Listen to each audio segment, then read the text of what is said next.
both women in migration and gender migration is not new. It goes back a long way. There was already a very high percentage in the 19th century. There was a lot of internal European migration from rural to urban areas. And there was also a lot of migration as a result of wars and displacement in Europe. So it's not a new issue. It's just that what's happened is that since the 1970s and particularly the 80s, it's become something that is become visible, that we've acknowledged that the fact that women have migrated and it's a gendered migration, we've acknowledged that it exists. We've increased, of course, the number of studies. We've expanded the different approaches that we have, the methodologies that we use.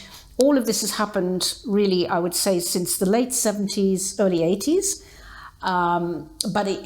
So as some have said, we actually have a discourse of the feminization of migration, but that didn't mean that it didn't exist before. You know, of course, as a young scholar in the 1970s and 80s, I was most influenced by what was then called women's studies or women's history. The focus was on correcting the bias of earlier histories that had ignored the lives, the experiences, the activities, and the thoughts of women, ignored them as being irrelevant or marginal or of less interest than the activities and thoughts and experiences of men. Some people used to call that the add women and stir approach. Many women's historians in the 70s and 80s, including those who studied migrants, generally argued that when you add women and stir, something different emerges, not the older history, but a different kind of history. If you study half, you can't explain the whole. That's the key element. And so what people had been doing in the 1970s is look at migration of man. What we did in recent decades is say, okay, look at the whole perspective, include both men and women when you study migration. So this was the first element that we stressed. And next, we wanted to see, me and other colleagues who work in this field, if women and men have, for instance, different networks, different routes, different agency, different experiences when they move from A to B, or when they arrive in a certain place. Do their lives develop differently? And if so, how can we explain that? So it seems to me, and this is something that I've argued again along with other colleagues and scholars, is actually the importance of integrating women's history and gender history, that they don't need to be, as sometimes they were a little bit in conflict initially, that gender historians felt that women's history was too exclusive, and furthermore, one had to understand how women and men are constructed socially, or how the categories are constructed, how they're used, how they're imagined, how stereotypes are created. Certainly in terms of jobs, for example, what is defined as women's work, what is defined as men's work, and how did those categories arise? The fact that if one looks at it as historians over a long time, we see that those categories change over time. Is this a result of policies? Or the implementation of policies, which might be two different things? Is this the effect of what organizations do, NGOs, non-governmental organizations? Are they causing a difference? Or is it, for instance, an effect of what the media do, how they portray men and women differently when it comes to migration? And the answer is, well, not very surprisingly, it's all three. So it's important to ask questions that are, on the one hand, to understand the specific place of women, what they do, where they come from, where they go to, but also to look at how those choices are constructed and how they are constructed within contexts of which different things are expected of men and different things are expected of women. So that's the socially constructed nature of the categories, which is important to understand. So that's where I think that gender history is obviously very important to understanding women's history, and women's history can help understand gender history. One of the things that Catherine Donato and I emphasized in our book on gender and international migration was that scholarship itself has been gendered in ways that have privileged, over time, differing kinds of methods, particularly quantitative methods or qualitative methods.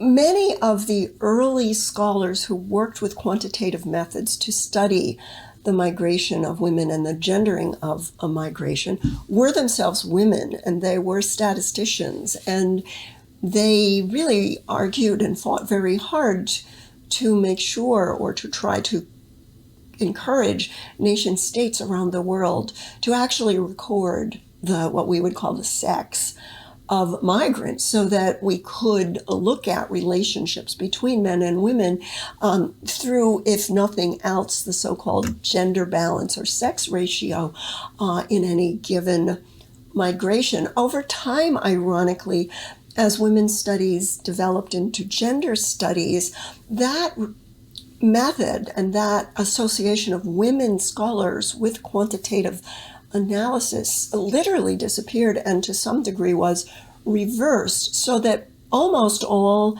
of the research on women were done with qualitative methods, with archival studies, oral histories, biographies, analyses of fiction and newspaper, text analyses, and the like. The source base has diversified enormously, so that first, there was a very strong emphasis on what authorities did, especially national authorities, how they made their laws, why they made their laws. So mostly about laws on paper also, much less on what is this to people, much less on their experiences. This was one cluster, and then there was another cluster which very much went for interviewing people. Sort of, you can't find them in the sources, so let's interview them.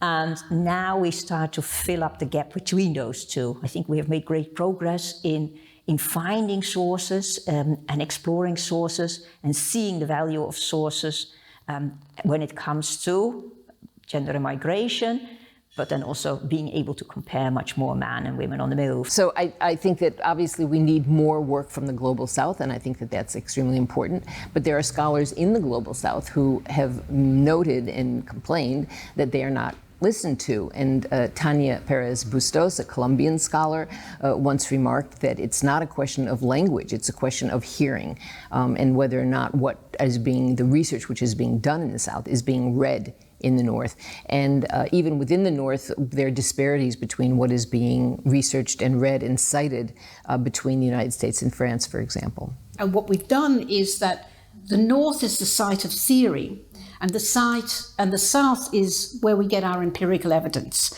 So what it's doing is denying the fact that those in the very heterogeneous South as well are actually contributing to the production of knowledge, the production of theory. Whereas scholars in North America and Europe tend to approach the study of female migration and the gendering of migration from the point of view of receiving societies, scholars from the Global South have been more interested in internal movements, often in the form of urbanization, and how female predominant moves to Global South cities have been in the last several decades. They've also pioneered, actually, in the study of what are now called South migrations.